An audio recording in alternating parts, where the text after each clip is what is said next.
জন্মদিনের খাওয়া দাওয়া, আমাদের বাড়ির বড় মেয়ের জন্মদিন আজকে।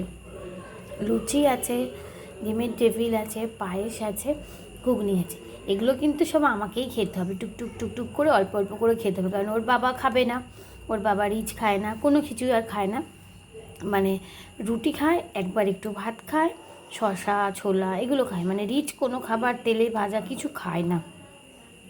আর মেয়ে তো ওখানেই আছে, ওখানেই খেয়ে দিয়ে আসবে, তো আমাকে একাই খেতে হবে আস্তে আস্তে টুকটুক করে। ভাবছি পায়েসটা রেখে দেবো ফ্রিজে ঠান্ডা করে, ঠান্ডা পায়েস খেতে আমার ভীষণ ভালো লাগে।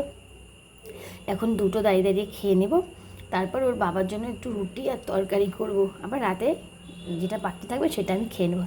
আর পায়েসটা আমি খেতে পারবো না, পায়েসটা রেখে দেবো।